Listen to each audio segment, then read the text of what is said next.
Okay, good morning, everybody. Thank you so much for joining us today. My name is Molly, and I'm the Content and Communications Manager here at Morpay. It's my pleasure today to introduce you to this morning's webinar topic, which is dealing with negative attitudes. So in terms of the agenda for this morning, we're just going to go through a little bit of light housekeeping, but I won't keep you too long, and then I'll pass you over to our lovely Carl. So just a small bit of housekeeping before we start the webinar. So in terms of the agenda for this morning, Carl will start off by giving you a little introduction to the topic before moving on to identifying employees with negative attitudes. He'll then discuss how you can prepare to speak to employees with a negative attitude and then run through our top tips for effective communication. Carl will then cover ways to identify and remove sources of negativity, and then afterwards we'll have a little Q&A session at the end with Carl, and you'll be able to ask him any questions you may have on the topic. So if you're wondering how to ask a question, as I say, after the main presentation, we'll move into that Q&A section of the webinar. So you may have noticed that you are on mute, but that doesn't mean that we don't want to hear from you. So please do drop your questions into the question panel shown here on the screen. We've had a really incredible response to this webinar, so I imagine we'll have lots of questions, but Carl will do his very best to get through as many as he can at the end of the session. And another note, just to add, if you are facing any technical difficulties throughout the session, please don't worry too much. We will be recording this session in full and sending you a recording along with the slides after the webinar today. However, if you are facing some difficulties, just let me know in the question panel, because if loads come flooding through, then I know that we've got a bit of an issue on our end, and I'll do my very best to fix it. So before I hand over to Carl, I'm conscious that we may have a few people on this webinar that aren't familiar with Morpay, so I'd just like to give a very brief introduction. So we provide payroll and HR software. We've been around since 1966 and we have all the accreditations that you'd expect. We're also rated excellent on Trustpilot. And our promise is to make payroll and HR easy. So here's how we do it. So we've built payroll and HR software that's easy to use. We deliver quality outsourcing options, and all of this means worry-free compliance for businesses. On the slide here, you can see some of the businesses who trust us to take care of their payroll and their HR. Oh, and did I mention we are award winning? So we've won the Rewards Payroll and HR Software Product Award in 2022, and we've also won the CIPP's Payroll Service Provider of the Year last year in 2023. So that is enough about us. Let's meet today's presenter. So I'm just going to start by introducing you to Carl, who you may recognise if you've attended some of our webinars in the past. Carl is one of our wonderful employment law consultants here at Morpay. Both legally and HR qualified, Carl has over 20 years of experience of contentious and non-contentious employee relations cases. Carl is an expert in employment law and HR. He's worked for Morpay for over 12 years now, specialising in redundancy, disciplinary, 2P and wider contentious employee relations. What's more is Carl has received more 5-star Trustpilot reviews that you can shake a stick at. So it's safe to say that our customers love him for his professional advice and his polite and friendly manner. Okay, so good morning, Carl. I'm now going to hand over to yourself to get us started on today's webinar. Okay, good morning. Just for the record, Molly, I didn't write that myself. Just so you know, I promise you, I do not have an ego. But thank you, Molly. All right, all good, all good. Okay, let me start. First of all, welcome. This is our. Is it summer? Is it kind of autumn? I don't know, but welcome to the webinar. It's the first webinar we've done where you can see me in person. So if that comes as a shock to you, then I do apologise. But today we keen for it to be a two-way exercise. Yes, of course, I've got a big slide deck. We're going to get through those in fairly rapid succession. But I want to reiterate Molly's words and say it needs to be a two-way exercise. Yes, of course, I'm going to talk about the issues, but what I'd like to do is a fairly heavy Q&A session. So if you've got any questions, bear in mind you're speaking to a Yorkshireman, so any advice is free. So, please use the Q&A session to ask any live issues or any potential issues you've got. Identifying employees with negative issues. Yes, we've all interviewed candidates that have come over well, polite, really responsive, really company focused. You get them into the workplace and they're absolutely fantastic for the first 3-6 months. They pass the probation, and then all of a sudden there's a lot of negativity that gets in the workplace. They're quite happy to take your wages, but when it comes to company ethos and company commitment and company drive, they soon dry up. Okay. Some stats on your screen, and I'm not going to read through all the slides today because that makes the most boring presentation ever. But what I will do is kind of dip in and out to that, if that's all right. You'll see from this first slide, look at that stat at the top left, 98% of experience rudeness in the office. Okay. We're all professionals. We may disagree with somebody, but there's no excuse to being rude. There's mechanisms that I'm going to come on to where we can deal things in a software, but the back end of this presentation is the kind of the nasty bit. When things go beyond a quiet word, a chat over coffee, then we need to kick into more serious stuff, and I'll deal with that this morning. So 98% of experience rudeness in the office, 80% of lost time about worrying about it, 78% time 78% feel their commitment has declined. And again, I'll come on to that. I don't want to signpost it too much, but it's something to point out. If you've got employees that are not engaged, if you've got employees that really do not want to be there, but they just turn up for the wages, we need to do something about that. Okay, thanks, Molly. If we can just move on to the next slide, please. That's a bit Chris Whitty, wasn't it? Okay, how to spot negative-minded employees. And on the left-hand side of your screen, there's the obvious of lateness. Can they be bothered to pull the duvet back? Rudeness. Rudeness can come in many, many forms, from just being absolutely blunt to being downright rude and disrespectful. Bullying.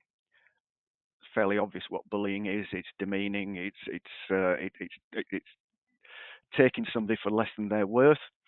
Okay, having nothing positive to say, I want to share an experience I had a few years ago in tribunal cross-examination. The first question was, who do you work for and can you tell more about them? And they was like, well, they're really successful. They've opened up in extra new countries. We've made bumper profits.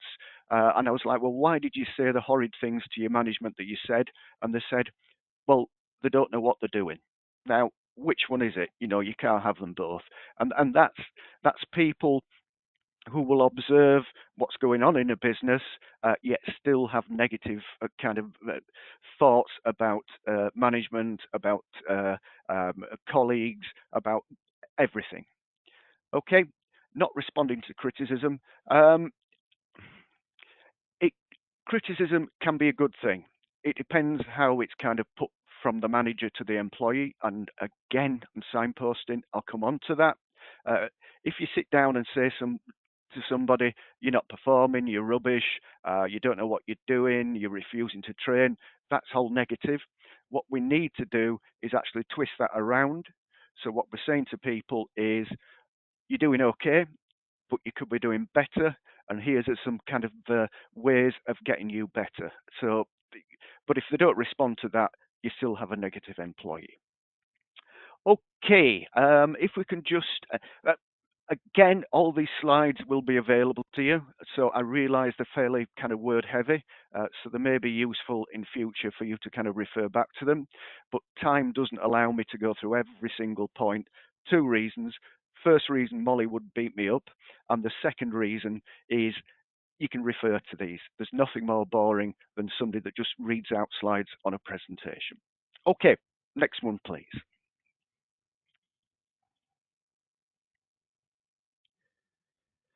Okay.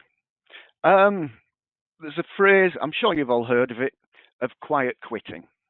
Well, what is quiet quitting? Well, that's principally when somebody has just given up the ghost on the job. They turn up every day, they do the bare minimum, they take your wages, and that's about it. You know, they don't get involved, they don't uh, want the best for the business. They don't want to push. They don't want to drive. But what they do want is turn up, watch the clock, get the wages, go home without doing the absolute minimum. So it'd be interesting again in the Q&A session if we can identify any of you lovely people, if you've got any quiet quitters, and I'm not sure I can say that this early in the morning. Quiet quitters. That's a bit of a tongue twister. What you'll see from the screen is here at Morpay, we've done a survey and we found out nearly half of employees fit into this category.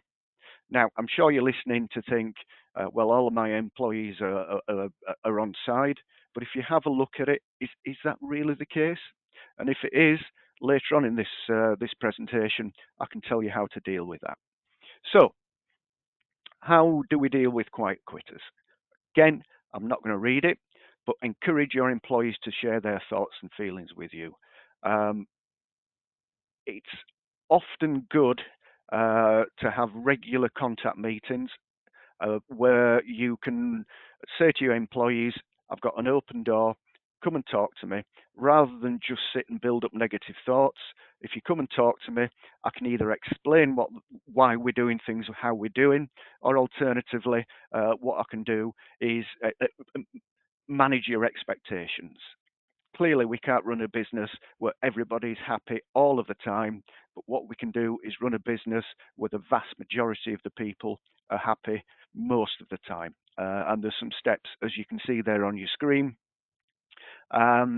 where if staff are overwhelmed, if staff have a problem, before we get to a grievance stage, and again, I'm going to come on to that, and that's the second half of this presentation. Before we get there, let's talk to each other. Some of the best grievances are solved really early on, where you can just sit down with your boss. I'm not happy with whatever. Your boss says, I didn't realize that. What we're going to do about it, and the problem's gone away. So it's something your grandma told you. Nip it in the bud, and that's the way to stop people giving up wanting to work but still turning up for work. Okay, right. If we can move on, please. I appreciate we're whipping through this, but there's a lot to get through on this morning. Okay. I mentioned previously that the way to deal with a problem employee is to communicate really early on. The first slide, and I promised I didn't say I was going to read through the slides, but let me just kind of pick up on some big ones. Somebody with a bad attitude, and I hate the word attitude, we need to define attitude with the employee, but somebody turns up late and says, oh, it's rubbish here, I don't like it. We've all seen somebody that's worked for a company for 10 years and every day they say, I don't like it. The answer is, well, why are you not leaving if you don't like it here? So bad attitude spreads quite quickly. If you've got an employee that's consistently late, what you'll get, and I'm sure we've all seen this, is other staff members saying, well, if they're late, why can't I be late? And it kind of spreads the culture. Okay, I want to go to the third one now. I think this is quite important. We need to have policies in place. Okay. If people don't know where the boundaries are, then they will just go through them. If they say that if you say this is how we do things around here, that this is how we deal with lateness, this is how we deal with persistent absenteeism, these are our rules, your boundaries have been set. So all of a sudden, bad attitude, we've kind of squeezed in where the boundaries are. The fifth one, I think, and I'm coming from a HR employment law perspective, is um, probably the most kind of takeaway from this slide. Have more than one person in a meeting with them. The danger is somebody's upset with their supervisor, their line leader, their manager. They have a meeting and nothing progresses. I know I'm speaking to quite a lot of HR professionals. It's keen that you get involved. You are the halfway stage between employee and manager. Okay, it's up for you to get in there, and are you doing the correct thing for the business? Is the manager right, or is the employee right, or sometimes a bit of both? The way to deal with that is if an employee knows that HR are going to get involved, a third party is going to get involved, then what you will find is a sense of comfort from the employee that the concerns that they have with the business, right or wrong, but have been addressed professionally. If you just have a supervisor have a chat in the canteen and the supervisor says, well, you're wrong and I'm right, that is not good business. What you need to do is listen to your employees. Okay, if we could please move on to the next slide. Okay, we've talked about speaking to employees, but what are the potential reasons for the negative attitudes? Poor well-being, that's one. We live in a world now, and well, we've always lived in this world, but now it's recognised of mental health issues and physical health issues, but mainly mental health issues. If an employee feels that there's more and more work put on them, and they've no way of pushing back and saying this is more than I can take, you're going to get poor well-being. And then what probably happens is you get to a point where they'll just go off sick.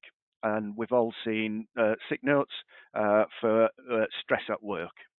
So what you're doing is not solving a problem if you're creating poor well-being. What you are doing is creating extra work for other people, which will probably make them go off sick. Okay, the blue one in the middle, if I may. Low engagement leads to poor employee attitudes. Yeah, if management and owners and SME business kind of directors are not interested in their staff, why would they be interested in you? So engage with them. It's on a spectrum. Some challenging employees may lack engagement and feel bored, lonely. Okay, so the one thing to do is, as business owners, have regular meetings, regular catch-ups, toolbox talks. Talk them what you will, but please engage with your employees. And the final one, and I'm not going to labour on this, is the conflict with co-workers. We all have friends. We all appreciate our friends. We all appreciate our families. Okay, there's a little bit of turmoil now and again in everybody's family and friendship, but nevertheless, we get to choose our friends. Co-workers do not. It's HR managers that do the interviewing, that do the hiring. So often you can get conflict with people that just don't get on. Different set of values, different political, religion, name it what you will, but they do not get on. Keep an eye on that, please. Despite our efforts to maintain professionalism, managing employees with a negative attitude becomes particularly challenging when personal disagreements are the root cause. I'll come on to the grievance process, but again, please talk to your staff. Okay, Molly, let's please move on. Okay, before speaking to an employee, consider this. What are the reasons for the negative attitudes? The first one is a lack of recognition. Good organisations should have a way, both in a formal and an informal way of saying congratulations, well done. Okay. Um, Formal, it's a £20 Amazon voucher. It's a readout at a meeting where everybody gets together to say this employee Joe Blogs has done a good thing with getting orders out above and beyond. It's often just if you just mention somebody. First of all, they know they've been recognised, and second of all, they know that they've been valued. So, uh, as as business owners, as HR professionals, have you got a mechanism in place that actually rewards positive behaviour? Because a lack of recognition just breeds, well, why am I bothering? Nobody cares. Okay, being underpaid for the role. This is quite interesting. When people move jobs, they get a 10% increase, and if they stay with their job, they typically get a 2% increase. Now, is that fair? One of the central tenets of HR is pay, obviously, and you need to attract, retain, and motivate. Those are three reasons why you pay your staff. Attract, well, you've done that. Motivate and retain, well, you need to look at that. Are they being underpaid? Who knows? I appreciate there's commercial pressures, but after saying that, there's the same commercial pressures that your competitors have. And the third one, workload can cause a bad attitude. Um, I'm not going to read through that, but unrealistic demands. You need to evaluate, are we putting through our staff with unrealistic demands? Senior managers want as much as possible, which is quite right. That's within their gift. But is it unrealistic? Are you putting so much pressure on an employee that they'll just effectively burn out and mentally collapse and say, well, why am I bothering? Because it's too much. Okay, thanks, Molly. If we can just move on.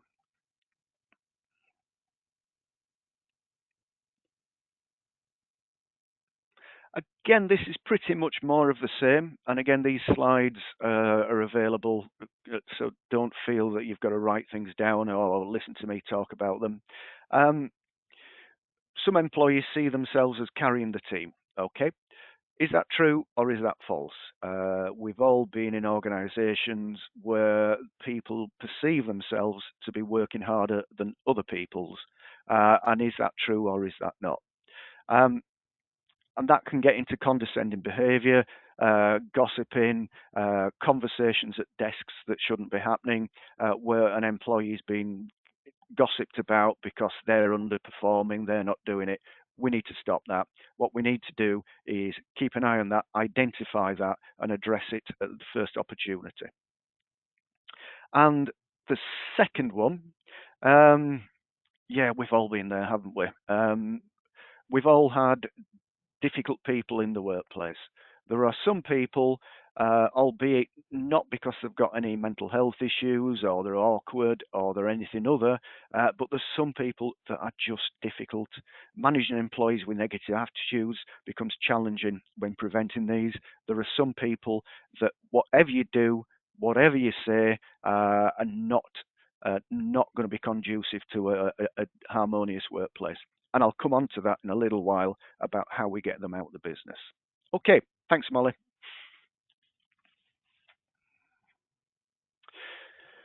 Okay, some top tips. If we can move on to the first slide.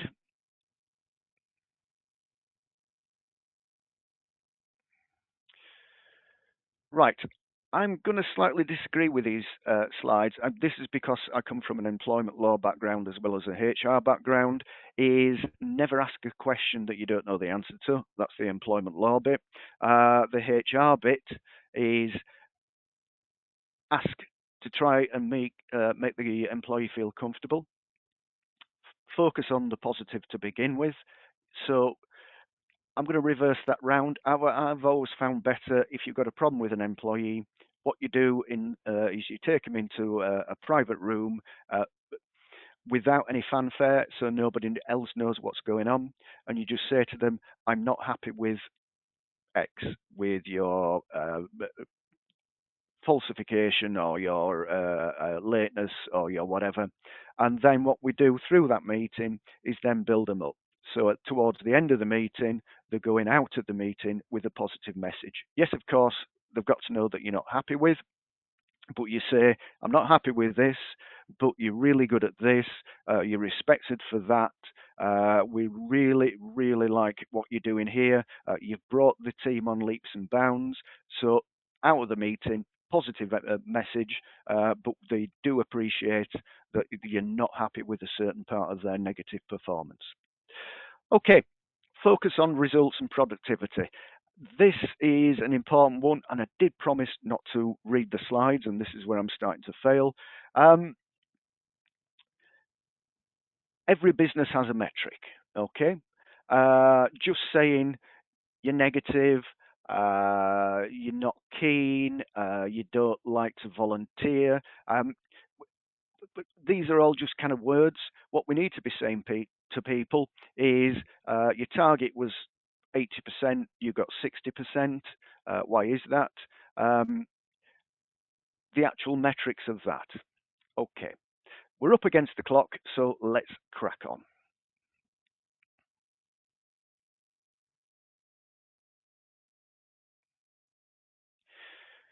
So now we've got a dispute. We've gone through the trying to solve things in the early stages. We've done the talking, we've done the answering, we've done the mediation, we've done all the things that I've just talked about. How do we get a resolution? Okay, so the first thing we do is identify the issue.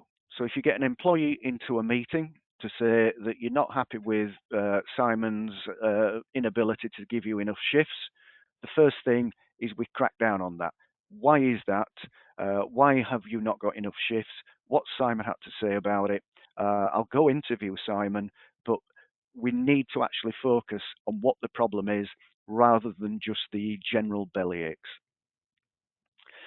The outcome of these meetings, and there should be a formal outcome, by the way, we need to write to your staff and say that we're not happy with Simon giving you enough shifts. So what we've done about it is we've interviewed Simon, and he said that we don't have enough workload. It's been pro rata with everybody else, whatever.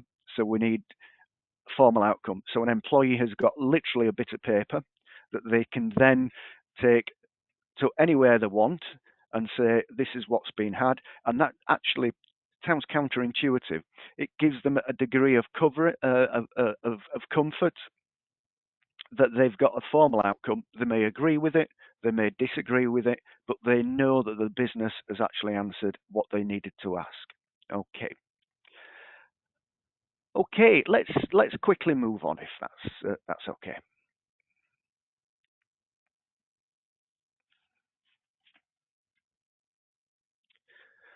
Okay, let's kick into grievances. Once the lightweight, the medium weight has happened, then we need to go formal. And the reason we need to go formal is they have a legal right to a grievance. Okay. So if some staff are not happy with the business or one member of staff is not happy with the business, then we need to kick into the grievance. I'll come on to the ACAS guide shortly, but they have a legal right from day one to raise a formal grievance. Let's click to the next slide because I'd like to get into the heart of that.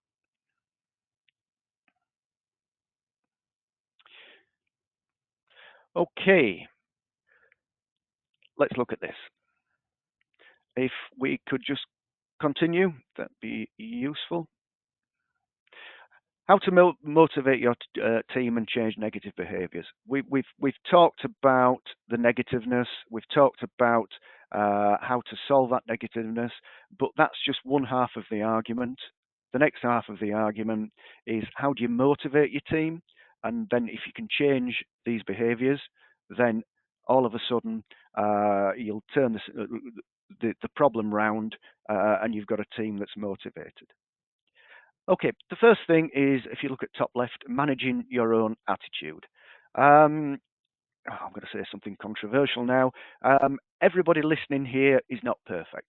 Okay, as managers, as business owners, as HR professionals, if you go into a hearing or a meeting or a mini appraisal or whatever, and automatically assume that you are right and the employee is wrong, what you're doing is you're going into that meeting with a confirmation bias. Okay, so go in there with a complete and open mind.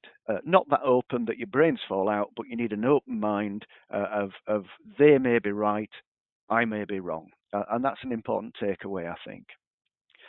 Okay, dealing with the causes of negativity. Um,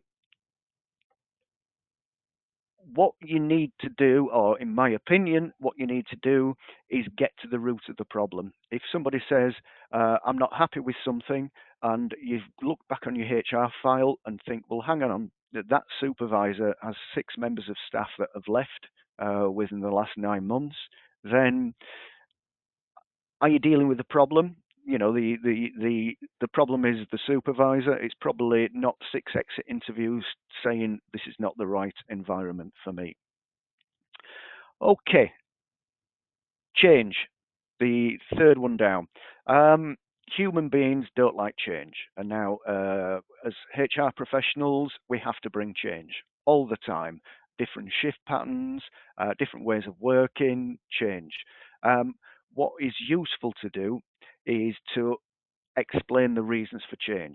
If you're just saying to somebody, from next week, you're going to be working on a different floor, then that is going to bring negativity. There's no two ways about that. If you say, we're going to move you to the next floor because there's no work down here, we want you to go to the next floor because we want to protect your employment, what you will find is, I don't want to be made redundant. I'll gladly go to the next floor and still maintain a positive outlook rather than just saying to them, I need you to work on floor 4 and not floor 3. If you explain a reason and explain the reason for change, it can often be actually a positive mood and not a negative one. Okay, if we can just move on, please, Molly.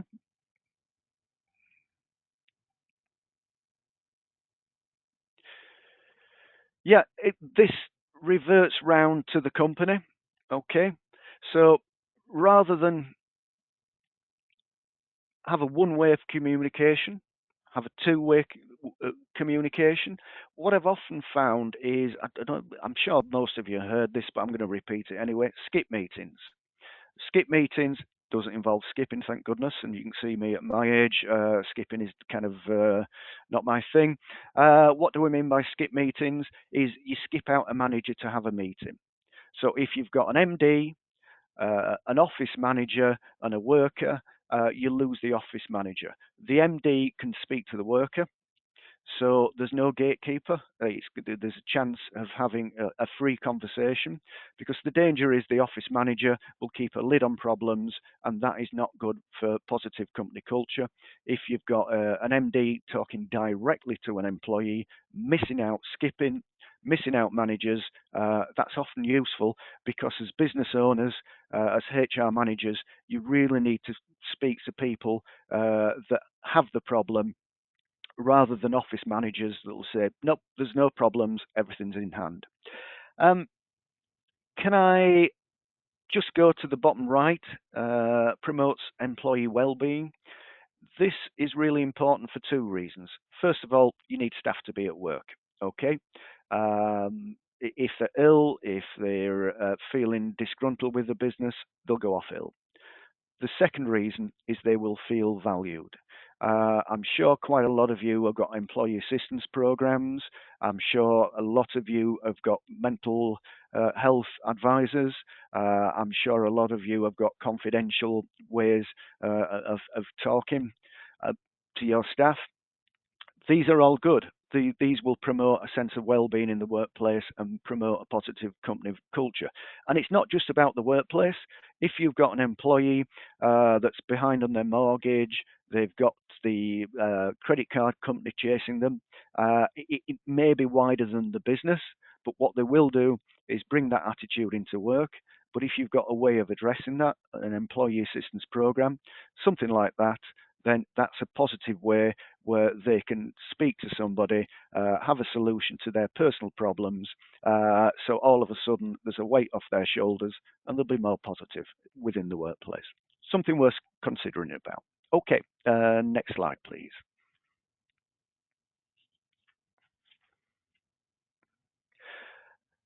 I'm going to be really, really brief on this because I've got one eye on the clock and we've been here for 35 minutes. It may be worthwhile when you get these slides to read down there. I'm not going to do that, but there are some strategies there. So have a look at how you can promote or demote negative workplace energy, and how you can promote a happy, productive, because don't forget, productive staff means profits, and that keeps everybody safe and everybody in a job. Okay, if we can just move on again, please. Okay, I said at the beginning of this, it's going to be in 2 stages. This is the second stage, the ways to identify and remove sources of negativity. There are some reasons why things are negative in the workplace. And again, it's a good source of reference once you get that, because you can look down that chart and ask yourself, have I got this within my workplace? And it's not until, as business owners, HR professionals, etc., you actually have a look at these lists. Can you identify, well, I just thought he was being a bit grumpy, but is there something there that means that you've got a problem? And if you have a problem, how are you going to solve it? And again, I'm coming on to that. So next slide, please, Molly.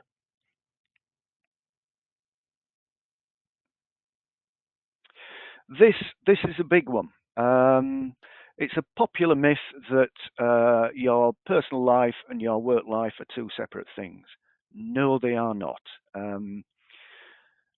We've all seen the reactions to the recent riots, okay, and my colleagues have personally dealt with people that have been, dealt with companies that have had employees that have been identified having the riots, and they've been dismissed. I mean, that's fairly obvious, but that's what's happened. They've been on websites, newspaper websites. I won't mention the newspaper, and they've been identified by their colleagues have been a racist involved in a riot, so they're dismissed. How did they get there? Well, they got there from negative actions on social media. If an employee, I've given an extreme kind of a account of that because thankfully we don't have riots. But what I do want to say is if one of your employees goes home, gets on X, Twitter, Facebook, Instagram, TikTok, whatever, and says, my boss is an idiot, he doesn't know what he's doing, or often a lot worse than that, and we do see it at Morpay. And bearing in mind, if you have this, the first thing to do is give us a call if you're customers of ours.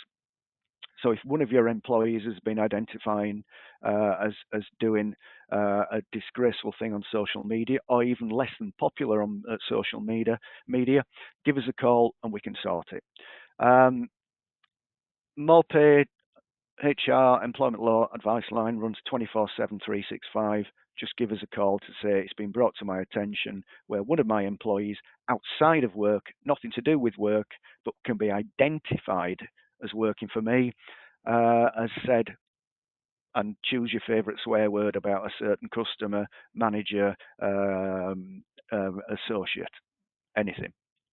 So keep an eye on that, because that is a barometer not only for disciplinary purposes, but also from a kind of a litmus test to how your staff are feeling.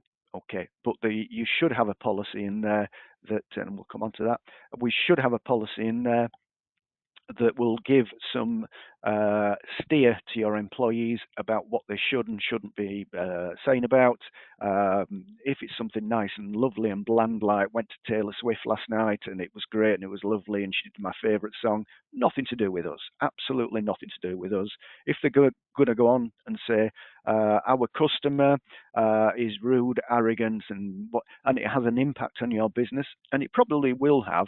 So let's have a look at about how many followers they've got and what really is the impact. Because something that we hear quite often is, it's bringing my company into disrepute. And the next question is how? And the answer is, well, they just are. And we'll say, well, we've had a look. They've got 3 followers. Really? Have you lost business? Have you had client complaints, customer complaints? Okay, please, let's move on.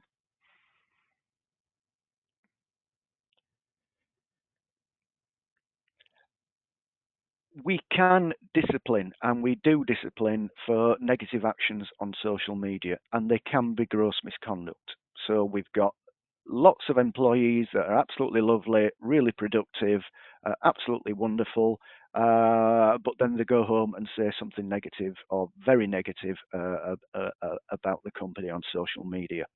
And it is fairly common for us to be dismissing for gross misconduct.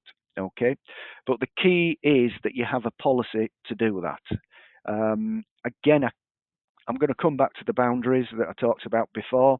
If you don't set it in your policies, and an employee quite rightly will say, well, I didn't know I could say that, and you can't point to something in your handbook to say you've had a copy of this and you know you had some social media responsibility. A tribunal judge will not look favourably upon that. It is absolutely key that if you're going to have social media, and we all have social media, we've all got our phones on us 24/365, that you've got a policy in place to say that they will be professional outside of the workplace as well as in the workplace. Okay, let's crack on, please, Molly.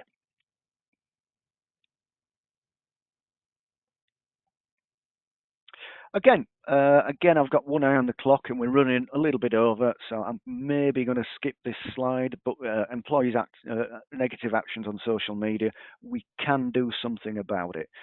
Defamation, and that's a kind of a legal expression I won't bore you with, but it says something horrible about a person that's not true, and we can talk about liable and things like that. But if something says something that's beyond the pale, if somebody says my manager is a bit rude, that's not really defamation, unless it's not true and it's really mild, it's really shallow end. If things rank up, and bearing in mind this is recorded and going out in front of lots of respectable people, but if somebody says something really, really terrible, then we can do things about it. Okay, so if we can just click the next slide on, please, Molly.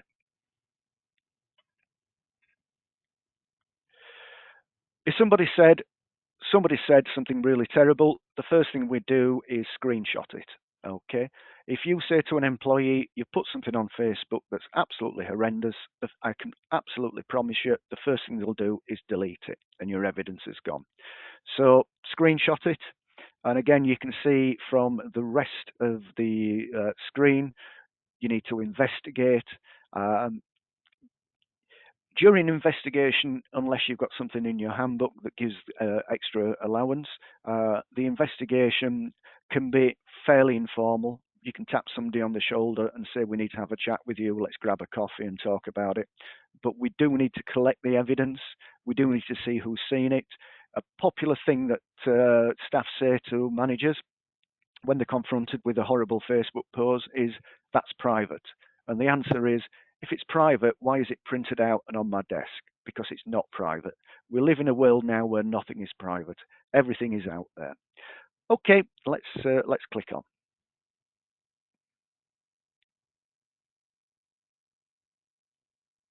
Yep, the first thing we do is remove the material. If you've got an employee that's saying my supplier, and they name the supplier, is absolutely, again, use your favourite swear word at that point. The cheats, the liars, the thieves, the take double the invoice value, whatever. Screenshot it, but what we need to do is ask them quickly to remove the material. We can do that in one of 2 ways. Well, the first way is the obvious way, where we say remove it or else. And the second way we do is, it's possible, and I'm not going to get into too much detail because it'll send you to sleep. We can get an injunction, we can get a court order, blah, blah, blah. Okay, if we can just briefly move on. I mentioned gross misconduct before, and I will mention it again. If somebody puts something that's libelous, that's defamatory against your business, yes, they will be responsible. It can be gross misconduct. We do see a lot of it here at Morpay. This is what you can do. Again, time has probably beaten me, but we go down a formal path where we can dismiss somebody for something that they've not done in the workplace, but something they've done out of the workplace that has a negative impact on your business. Okay, if we can just move on now, that'd be great. Mention disciplinary action. It could be something that's lightweight. Is I don't like the direction that the business is going in. I don't think they're running two sets of accounts. One for the staff that we don't get a pay rise. Yep, that's disciplinary. But if it's something serious, then it can be gross misconduct.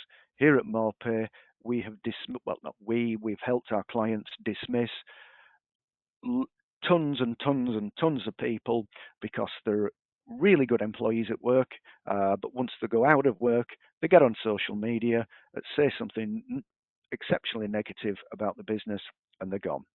The only thing I'd like to say before moving on is if you look at the bottom or the blue window on your right, whistleblowing. Just be mindful if an employee puts a tweet out there that says, is it still a tweet or is it an X? I don't know. If they put a message out there that my company is not paying VAT deliberately, then they will have certain protection. Not just that, but if they actually are whistleblowing, they are saying that something's illegal and it's in the public interest, then they will have protection. So again, if you're a customer of ours, brilliant, get in touch. If you're not a customer of ours, please become one. And if you're not a customer of ours and never intend to become one, just take some independent legal advice. Because if somebody's saying that something's illegal, they've got protection. So me saying, carte blaise, let's go down the disciplinary route, they may have some protection that will make the situation worse, not better. So please get some advice. Okay, next slide. Your former employees, people think that when they've left, they have no responsibility to your organization. Yes, they do. Yes, they do. And you can do, as you can see there on your screen, you've several options to them. Typically, this is senior employees. If you've got somebody that's relatively near the minimum wage, then it's probably not worth your while. But if you've got a senior director on a 150, 250 grand a year, and they do something negative towards your business, unfairly steal your customers, you've got options open there. There are the options. And at this point, we've probably gone legal, so you need to lawyer up. So, but you do, just because somebody's left the business does not mean it's the end of the story. It isn't. If they do something unfair, negative to your business, you've got options. Okay, thank you. Molly, if we can move on, please. Okay, so briefly before we get into the Q&A, let's sum up. 98% of staff have got negative, have experienced rudeness in the office. 80% have lost time worrying about workplace incidents. 25% have taken frustrations out on customers. And it creates a culture in your organization that you do not want. You want positive people. You want people that want to achieve the company aims. What you do not want is negativity. So any negative staff, you need to nip it in the bud. So thanks for watching, first time ever. Thanks for listening, and I'll hand you back over to Molly. Molly, thank you. That was brilliant. Thank you so much, Carl. I'm sure everyone will agree that you did wonderfully. So thank you. And there's a hell of a lot to fit into that small sort of 45-minute window. So thank you very much. Right, so without further ado, we're going to move on to the Q&A session. So please start dropping your questions in that Q&A panel. I can see quite a few coming through already, so please bear with myself and Carl while we filter through the questions. So we're going to start with one here for you, Carl, which is, how can we support employees who are frequently targeted by negative attitudes from their colleagues? First of all, we need to work out how we've got there. Why? Okay, if somebody says I am being targeted by my colleagues, the next question, well, the next few questions is who, why, where, when, how, and we can work out, is it justified? Have we I don't want to use this phrase, but I'm going to use it. Have we got a lazy employee, or have we got an employee that's been bullied? Which one is it? So what we do is the employee that brings the complaint, we listen to them.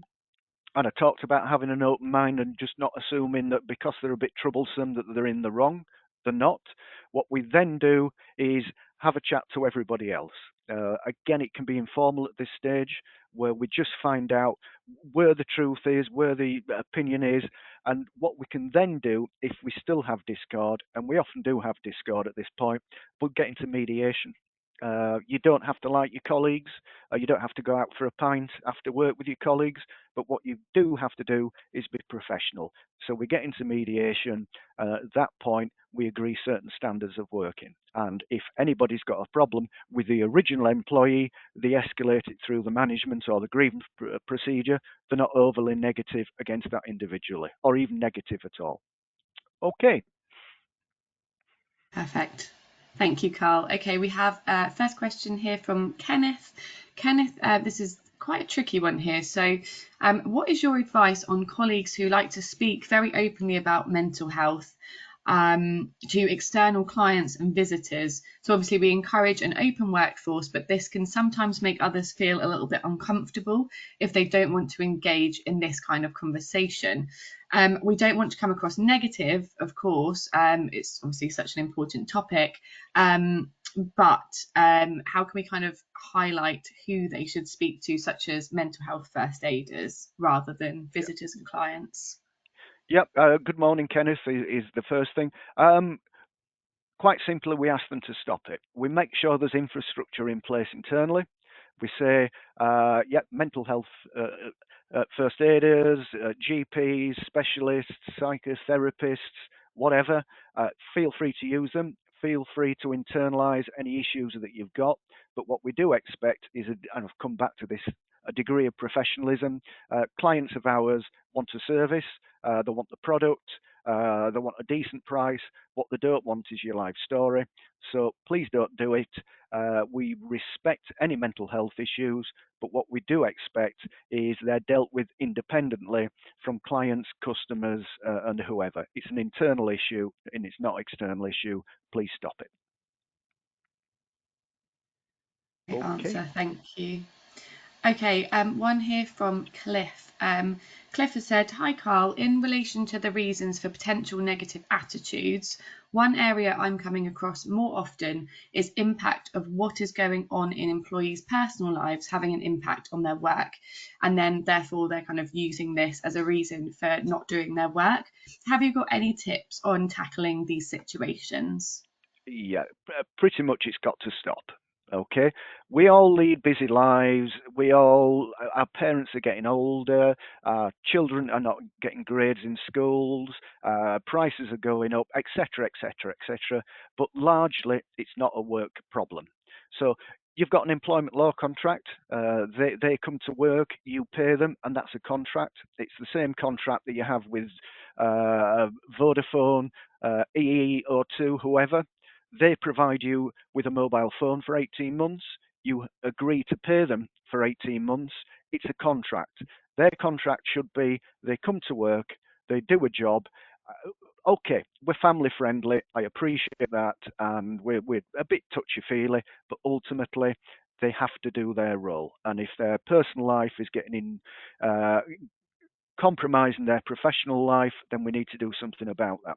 It's a popular myth that if somebody's boiler breaks down or somebody's car won't start, it's a work problem. It's not. And again, if you're a customer of ours, Cliff, and good morning, by the way, just give either myself or a colleague a call and we can talk through the particular circumstance. Okay. Well, thanks, Carl.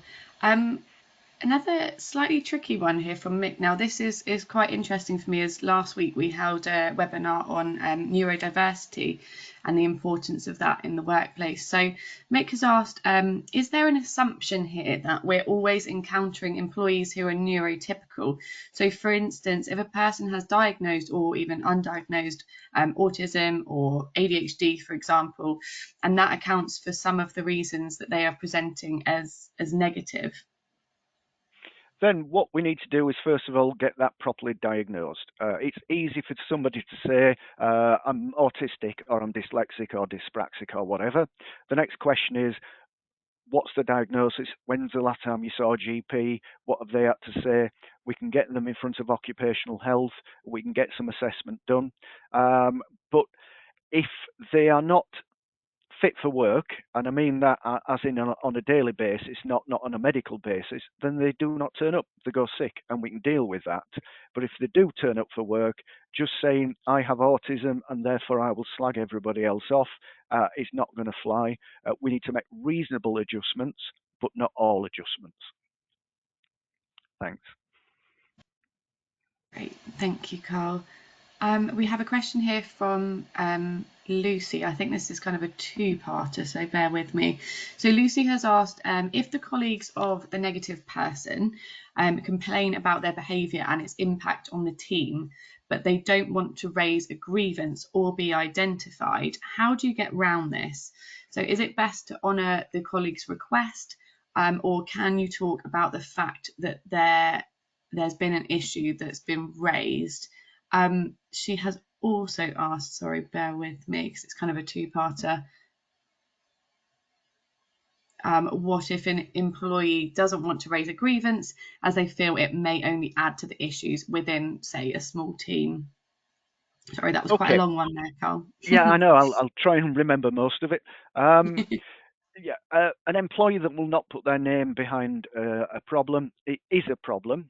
What we can do is sit the employee that's been complained about, and we look at their management style. We're doing an employee kind of engagement survey. We're picking random people, so you're going to have to pick 3 or 4 other people that are not involved. And what we can do is sit down to say, what's your management style?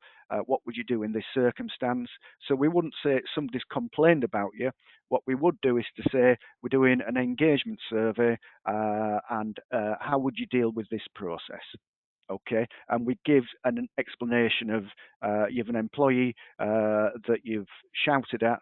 Would you shout at an employee? What's going on? Okay, and you use that gently, but the danger is they come back at you and say, I'd never do that, and then you've got some kind of dispute resolution you need to do, and you say to the employee with the complaint, well, we need to pop it in writing now. You need to put your name at it, because you can't have it both ways. You've got to either stand up and say, I have a problem, or alternatively, if you're not that serious about it and just wish to be anonymous, we can do probably very little. Okay. Yeah, absolutely. Thank you. I think we're only going to have time for a few more questions, if that's okay, Carl. So I'm just having a look through now. We have one here from Yasmin.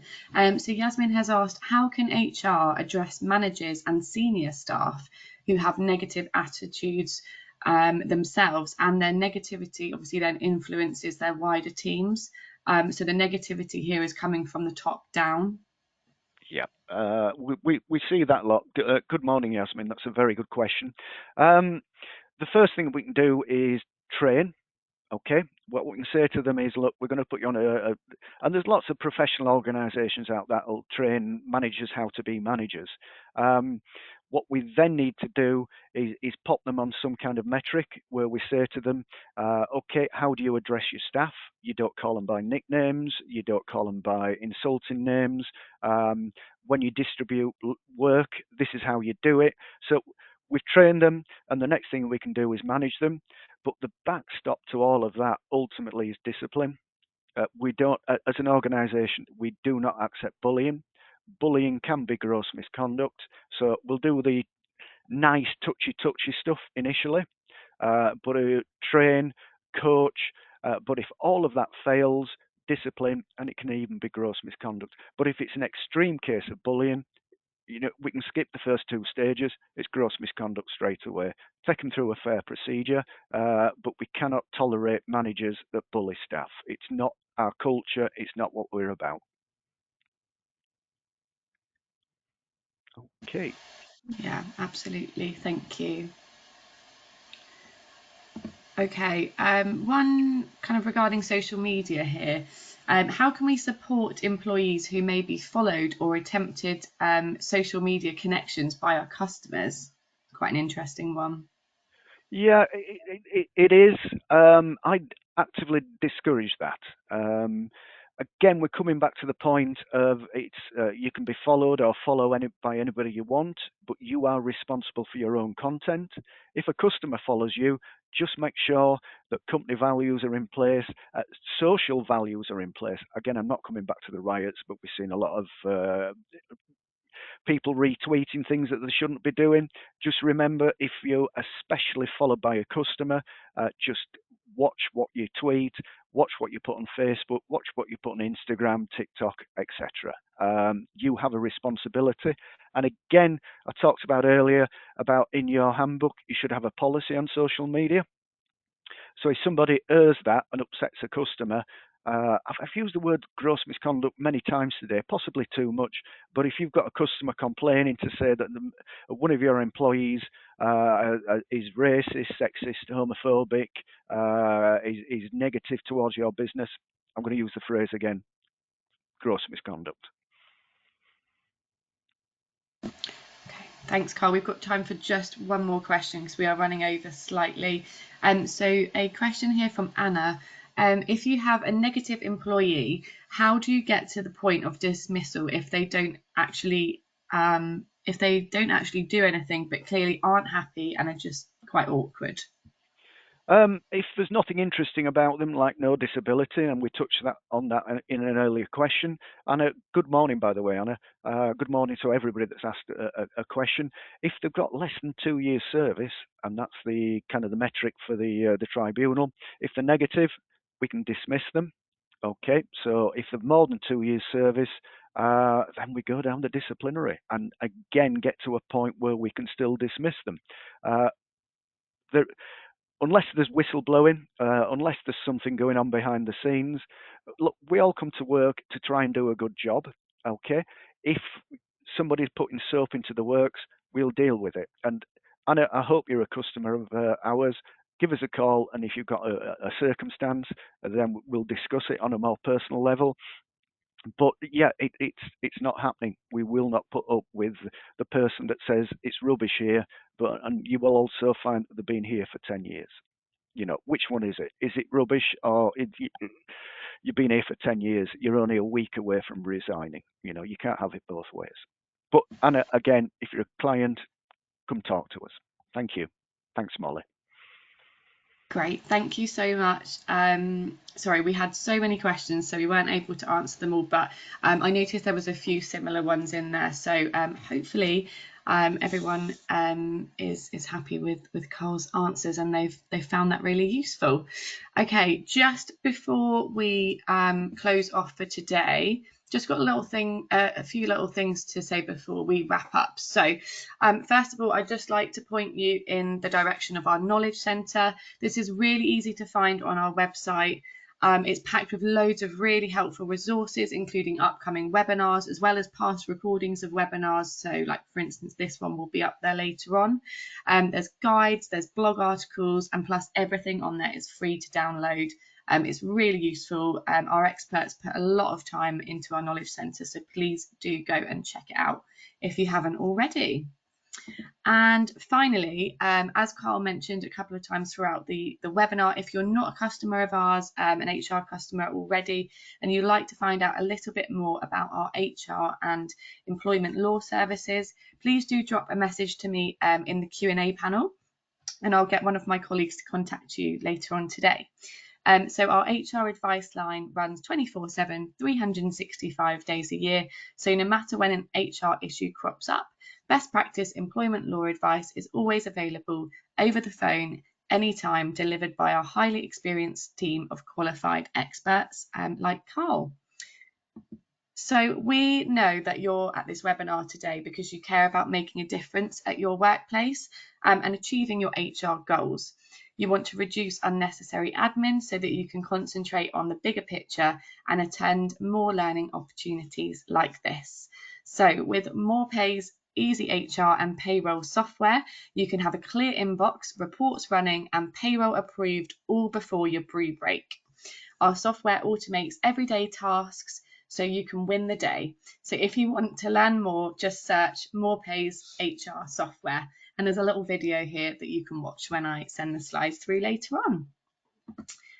So before we finish, you will see a little prompt right at the end to fill out a poll when we close the webinar. So here we're just looking for some opinions and some insights to help us tailor our research, resources and content for our listeners and readers. So if you've got a few seconds at the end to complete that poll, then we'd really appreciate it. That's everything from us. Everyone who has registered today will receive a recording of the webinar as well as the slides later on this afternoon. I'd just like to say thank you so much to Carl. You've been absolutely amazing as usual. I wish these sessions could be longer because there's always so much to fit in, but thank you so much. And thank you everyone who has watched us today. I really hope you found the session useful and I hope you have a lovely rest of your day. I'm now going to close the webinar, but thank you so much for joining.